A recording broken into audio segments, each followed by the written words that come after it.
Olá, este é o 11º vídeo do canal, espero que gostem. Estamos em outubro e muitos booktubers, como a Tatiana Feltrin e a Vlange Kendé, costumam falar de livros de terror nesse mês, que foi apelidado de mês do horror por causa do Halloween, que ocorre no dia 31. Vou listar os 10 melhores livros de terror e explicar por que eles são os meus preferidos nesse gênero. Os livros não estão necessariamente em ordem de qualidade ou preferência. 1. O Iluminado, livro de Stephen King, escrito em 1977. Conta sobre um casal e seu filho pequeno que vão parar em um enorme e vazio hotel no meio de montanhas geladas durante o inverno, pois o pai não conseguiu outro emprego. O garoto, Danny Torrance, tem 2 paranormais e um funcionário do hotel, antes dele ser esvaziado para o inverno, reconhece isso no menino e diz que ele é um dos iluminados. A família então fica isolada no hotel e os efeitos do isolamento começam a surgir. O pai, Jack Torrance, começa a beber muito e agredir o filho e a esposa. Danny começa a ver coisas assustadoras no hotel e Jack depois começa a ser assombrado também. E isso vai mudando sua personalidade, o que coloca sua esposa e seu filho em grande perigo. Acho que todo mundo lembra da cena do Jack Nicholson com o machado, né? Pois é. O livro tem momentos aterrorizantes, como a cena da banheira e a dos animais de topiaria, sendo que esta última não está no filme. O final do filme também é bem diferente do final do livro, então vale a pena ver os dois. O autor criticou muito o filme e até mandou fazer uma minissérie ao seu gosto, mas a crítica do filme, que eu gostei muito apesar de tudo, vai ficar para um outro vídeo. O livro não é tão grande quanto outros do King e é fácil de ler. Eu li na adolescência, mas tem algumas descrições gráficas, então não é recomendável para jovens. 2. Os Crimes da Rua Morgue, escrito por Edgar Allan Poe em 1841. Às vezes também intitulado de Os Assassinatos da Rua Morgue. É um conto de 21 páginas, mas é a obra de terror que mais me deu medo. Fiquei 2 dias sem conseguir dormir direito, literalmente. Fala sobre um investigador, o detetive Auguste Dupin, o precursor de grandes detetives da literatura como Sherlock Holmes, e o belga Hercule Poirot, que tenta descobrir o assassino de 2 mulheres, mãe e filha, que viviam em uma casa numa rua chamada Morgue, que não por acaso significa necrotério. O corpo da mãe foi encontrado quase degolado por um golpe de navalha, e o da filha estava enfiado de cabeça para baixo dentro de uma chaminé. O detetive tem muito trabalho para descobrir o que aconteceu, pois a cada pista o caso parece mais estranho, especialmente quando várias testemunhas dizem ter escutado o assassino falar, mas elas não concordam entre si sobre qual o idioma dele. Não leiam nada sobre isso na internet para não levarem spoiler, nem mesmo vejam ilustrações sobre o livro, pois vai perder metade da graça. 3. Livros de Sangue, escrito por Clive Barker em 6 volumes. Publicados entre 1984 e 1985. Li esse livro há uns 3 anos e já é um dos meus preferidos. É uma coleção de 6 volumes de contos muito bons, dosando perfeitamente as partes sobrenaturais, as partes de suspense e as cenas mais sangrentas. Alguns contos dessa coleção viraram filme, como Candyman, no qual uma repórter vai investigar uma lenda urbana em um bairro pobre sobre um homem com um gancho na mão. O meu preferido do primeiro volume é Nas Colinas, as Cidades, baseado em um antigo e cruel costume dos celtas. Há outros contos interessantes nos livros seguintes, como Cabeça Descarnada, com um monstro pavoroso. Alguns contos têm um tom mais cômico, como Yetherin e Jack, sobre um homem que aparentemente não percebe que está sendo assombrado. 4. Drácula, escrito por Bram Stoker em 1897.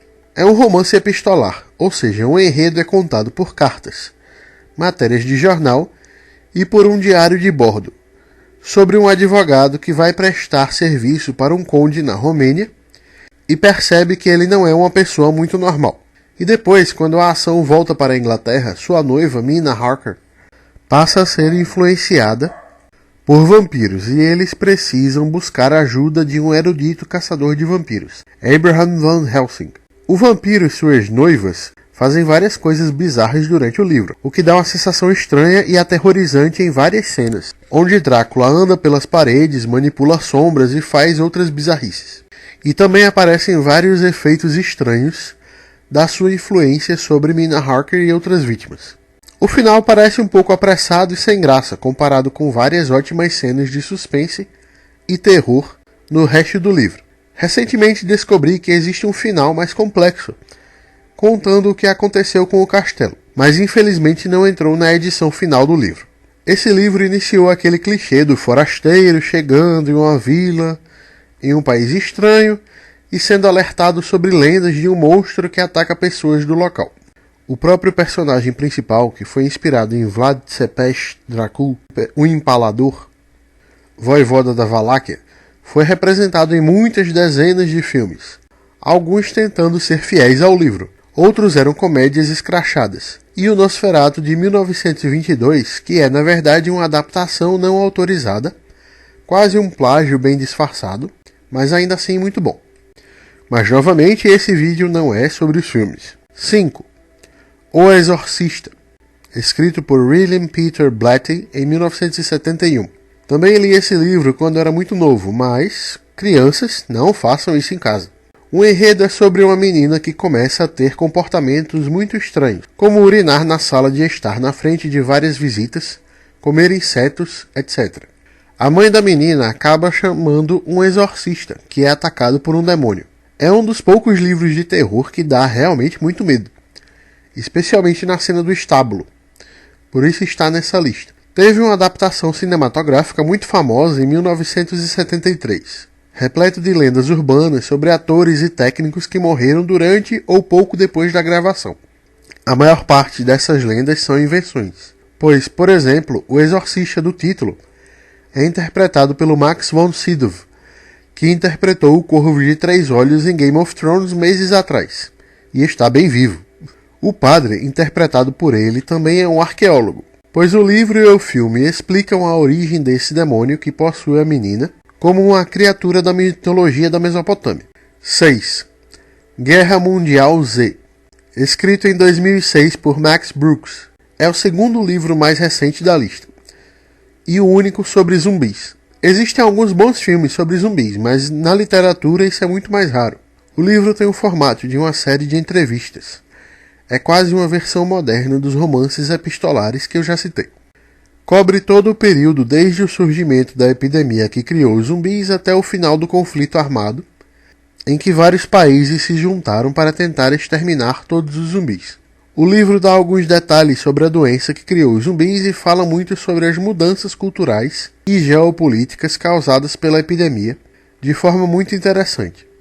Em filmes, séries, revistas e outras obras sobre zumbis, o mais interessante é sempre a especulação sobre como os sobreviventes reagiriam nesse mundo e como manteriam relações sociais entre si sob tensão, como resistiriam aos traumas e como encontrariam meios de sobrevivência.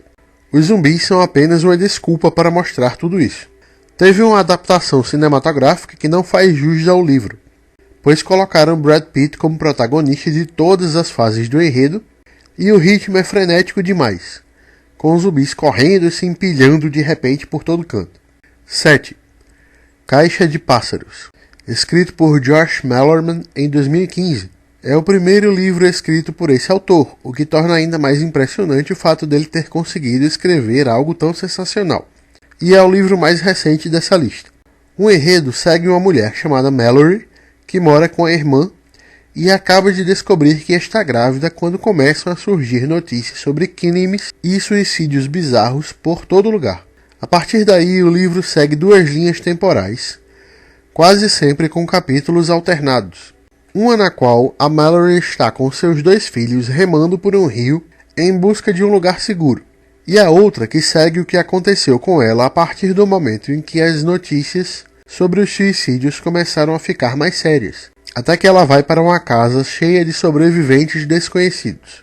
Nesses dois cenários, vemos várias cenas muito tensas e assustadoras.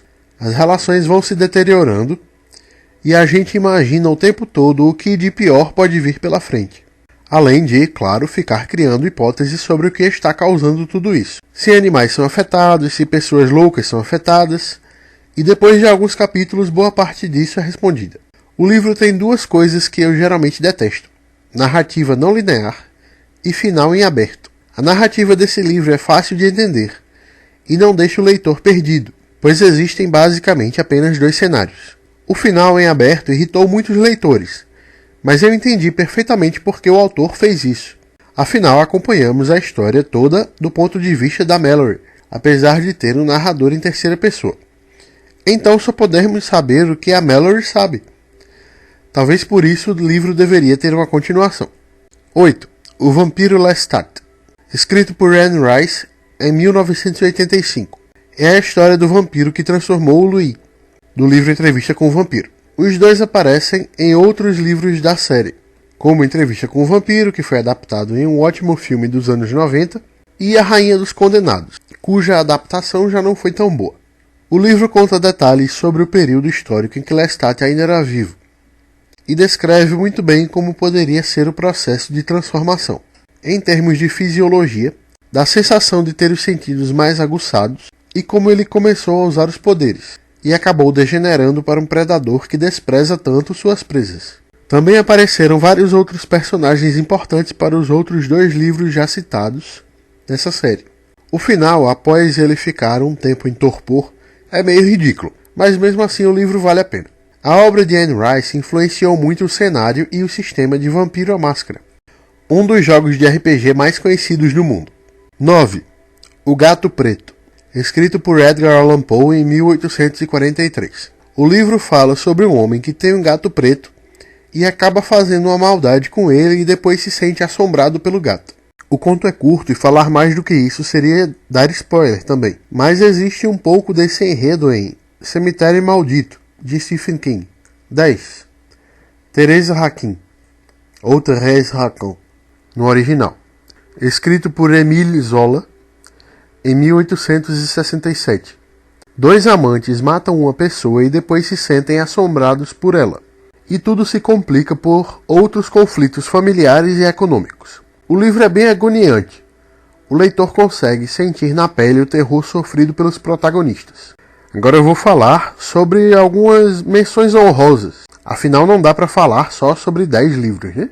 Sobre essa área. Livros que não ficaram no top 10 do terror, mas que são muito bons nesse gênero, como A Ascensão do Governador, parte do cenário de The Walking Dead. O Chamado de Cthulhu, um clássico, mas não me impressionou tanto quanto eu esperava. O Desfile da Extinção, outro sobre zumbis, com 4 contos, por Max Brooks. A Queda da Casa Usher, também de Edgar Allan Poe, um conto bizarro sobre um homem que aparentemente acabou de emparedar a própria irmã quando recebe uma visita. Assombrações do Recife Velho, sobre uma grande quantidade de lendas de fantasmas e monstros em Recife. Vários contos de Stephen King e a novela 1922. Descanse em Paz, Meu Amor, escrito pelo autor brasileiro Pedro Bandeira, em 2001. Um ótimo conto do mesmo autor do maravilhoso livro infanto-juvenil A Droga da Obediência. Depois pretendo fazer um livro só sobre a série Os Caras. Outros livros são de outros gêneros, mas contêm cenas aterrorizantes, especialmente enredos policiais e de suspense, como alguns de Agatha Christie, com mortes bem bizarras, até peças gregas e livros sobre o Holocausto. Mas tudo isso fica para outras listas. Se você discorda da minha lista, não faz mal. Coloque a sua aí nos comentários. Se você acha que eu esqueci de colocar algum grande clássico muito bem escrito na lista, provavelmente é porque eu não li ele ainda. Obrigado por terem assistido. Curtam, comentem, compartilhem e se inscrevam no canal. Tchau!